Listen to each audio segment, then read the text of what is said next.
Hey, everybody. A little while after recording this episode, we learned that Jeff Galloway had passed away at the age of 80. Jeff was a person that was synonymous with Disney running, the Run Disney events, Disney marathons. He was an Olympic gold medalist. He was the official trainer for Run Disney. His program, the Run-Walk-Run method, or sometimes is called Jeffing, is the method by which a lot of us who are really too old to have started doing marathons were able to actually finish our first one. He was a deeply loved man.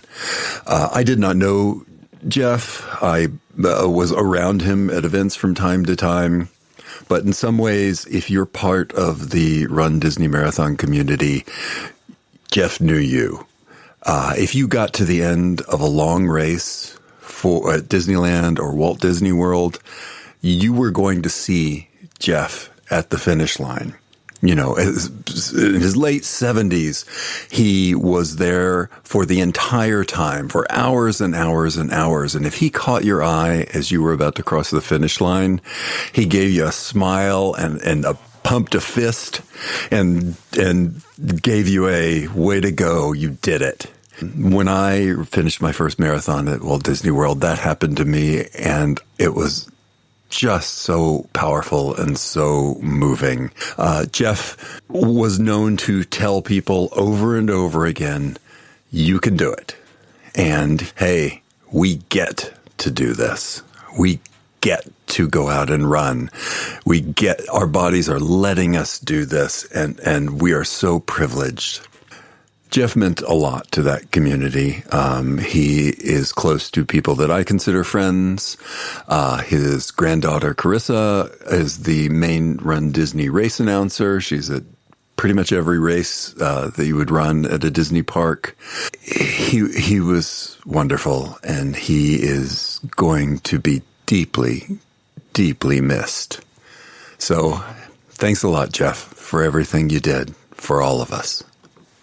And now, we hope you enjoy this short episode, a tribute Pete and I wanted to do to Roger Tofte, builder, creator, and mastermind behind Oregon's Enchanted Forest.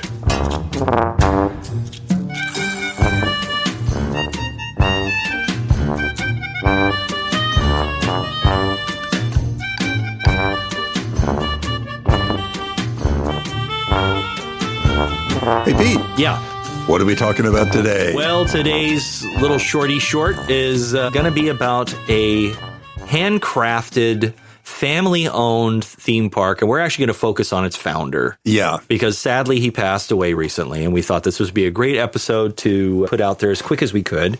And our story is about the Enchanted Forest in Oregon. Oregon, right around Salem. Yep, right around Salem, Oregon. Its founder, Roger Tofte. Roger Tofte. Yeah, Roger Tofte, rest in peace. He just passed away a couple weeks ago now, February 13th. He was 96 years old.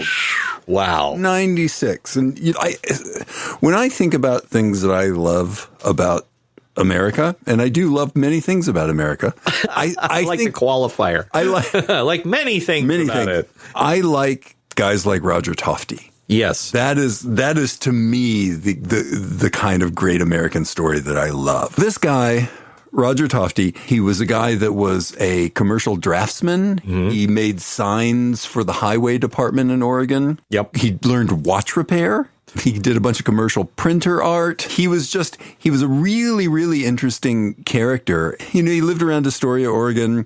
He would take his family back to the ancestral homeland, Wisconsin, whatever. And he kept driving through Oregon going, hey, there's nothing here for kids and families. I wonder, like, maybe I should just make something.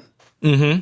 Yeah, rather than complaining about it, he took it into himself, so he went to Turner, Oregon. Yeah. Turner, Oregon, which is right near Salem. Mm-hmm. He bought 20 acres of land. And he bought it for $4,000. Right. So he put down money. He paid $500 down and paid $50 a month.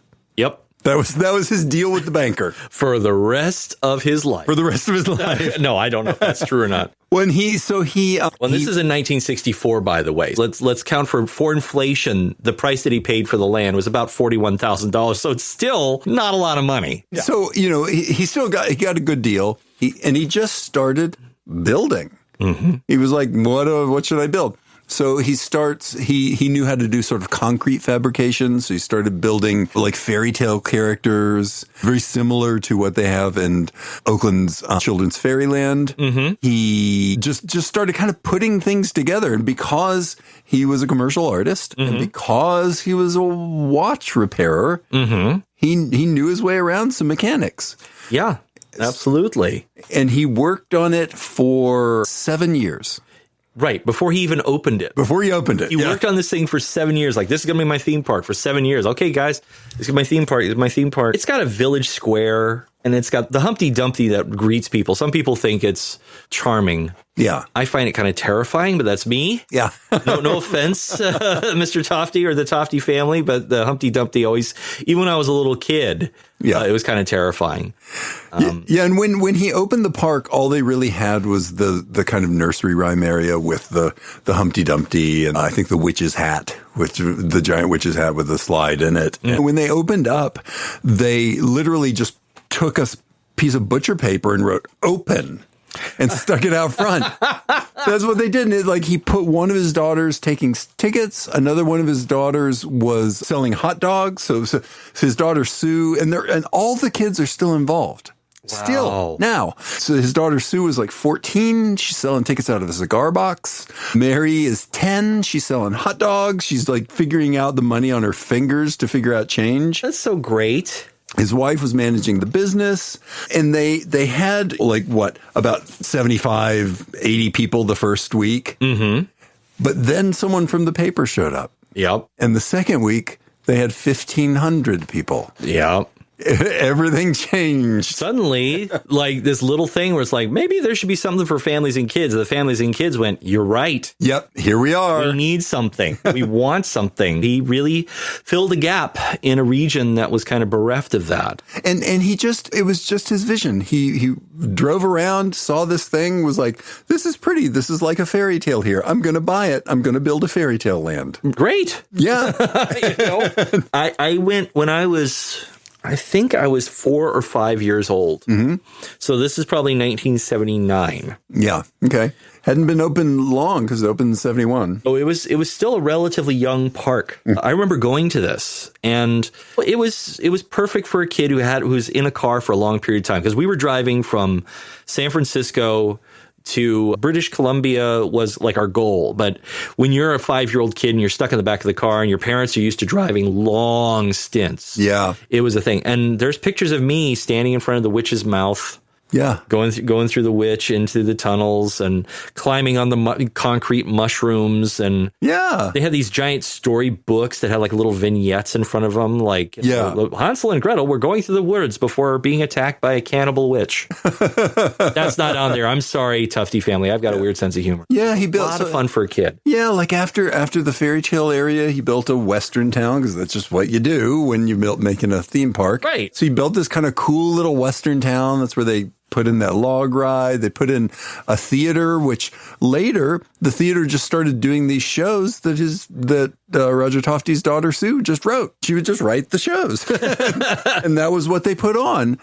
And I love this because it's the family aspect where the family is all in. Yeah, they're all into this. Like, this is our place. My dad built it, but I believe in it too, and this is our world. It's what we did as kids. Yeah, and they're still doing it. They're still doing it. Like some of the detail work with you look through stuff with this, like the haunted house that he built. It's a little low rent. They didn't have a lot of money, but it's clever.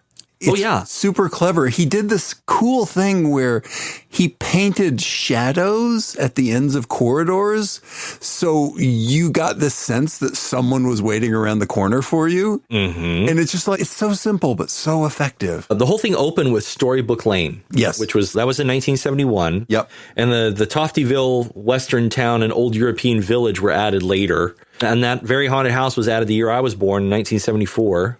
So yeah, all the all the amazing stuff that was there. And they do have rides, folks. Those who are listening going, oh, it's just a walkthrough for kids. Yeah. Oh, no. Oh, no. It had rides. Yeah, there's a log ride. There's a kind of cool the Ice Mountain bobsled roller coaster. Yep. They have much later, like in the 2000s, they opened a thing called the Challenge of Mondor.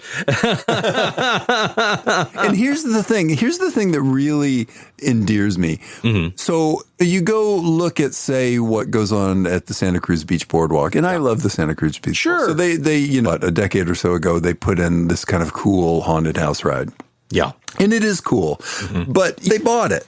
And they bought it from a company who did the design and did all the work on it, and it's neat. But what the Toftes did, so they're going to put in a high tech ride in the 2000s. Mm-hmm. What they do is one of the daughters, Sue again, writes a story. She writes a story for the ride. Mm-hmm. She writes a musical score for the ride. And then they go and work with a company that builds this sort of thing to get the thing that they wanted. And it's so different. It's so hands-on. Like everything, the details are so important to them. Wow. Yeah. Oh, and the Challenge of Mondor, it's... So I say, first say, well, it's kind of a shooter ride. And we've all seen a million of those, but it's a trackless shooter ride. So it's super high tech. Oh, yeah. For a little indie park. When did that open? 2006. Wow. So that's pretty cutting edge. Yeah. No offense to our Oregonian brothers. Yeah. But this is not, there's a difference between Oregon money and California money when it comes to tourist influx. Yes.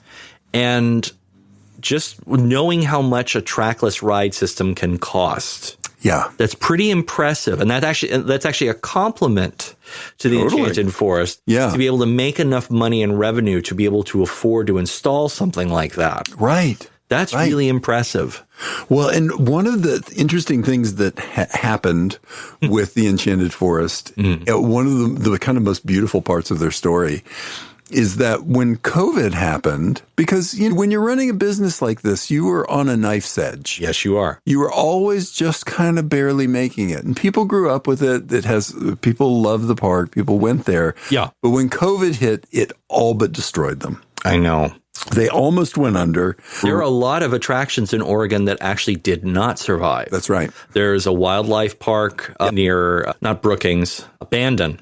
That is no longer there, but that also had something to do with how they were treating the wildlife, but that's a different story. Yeah. But COVID also did them in, and some of the mystery shacks that we have talked about in the past also suffered because of that. And by the way, they had a gravity shack, and yes, and Tofte built it himself. It was Sir Newton's gravity factory, and it has many of much of the same shtick, like things are tilted in funny ways that really disorients you, but it doesn't do all the obvious gags. He just kind of puts you through it and just disorients you. But he just did it off the top of his head. He's like, I'm going to build this thing. It's going to do this weird thing.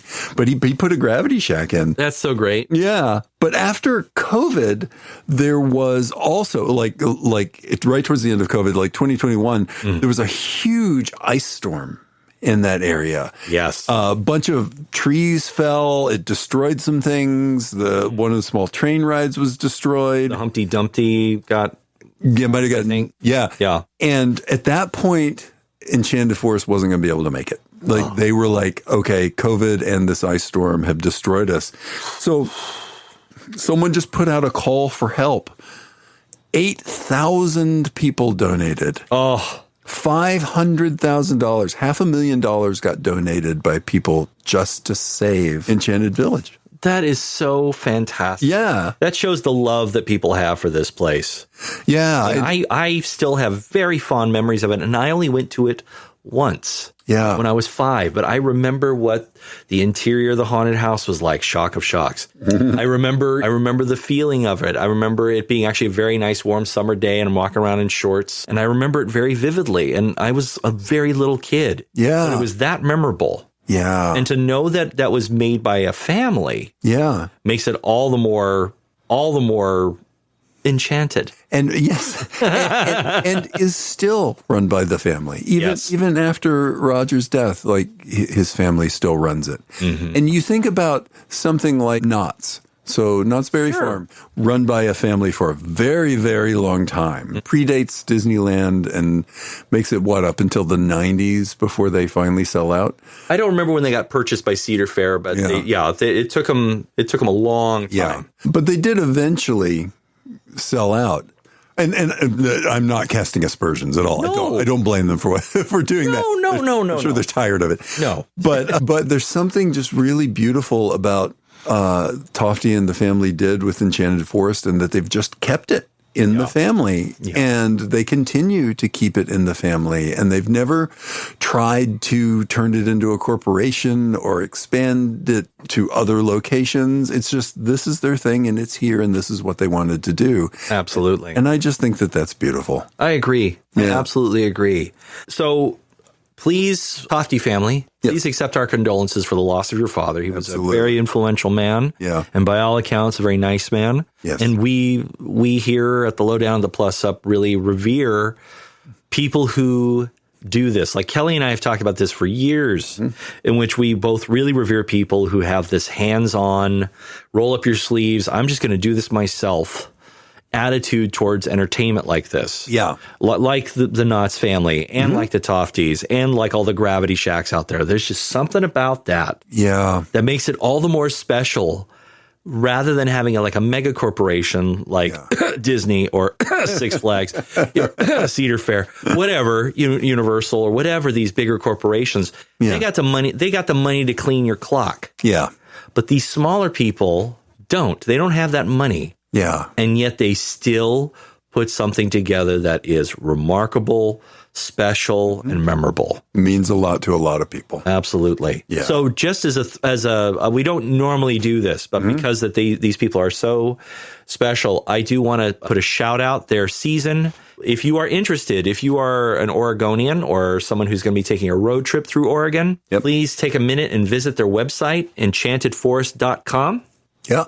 And if you really want to show support in their off season, because they're not open until the end of March, but then they will be open for business and rocking and rolling through the summer, visit their apparel store. They've got a marvelous assortment of T-shirts and hats and ties and socks. And the designs are not terrible. They're really, really whimsical and just as whimsical and fun as the park itself. So you're not buying just something that's corny. Like they're actually really cute. And one of my favorites is their March apparel, which is, it just says possibly Irish. So I will be ordering some stuff this evening because I've been looking through this while we've been talking, and I got to get a couple of these things just to wear them in future shows. Well, and then just like the rest of the park, the designs on the merch and stuff, it's handmade. Exactly. Yeah. I'm a big fan of handmade amusement. Yeah.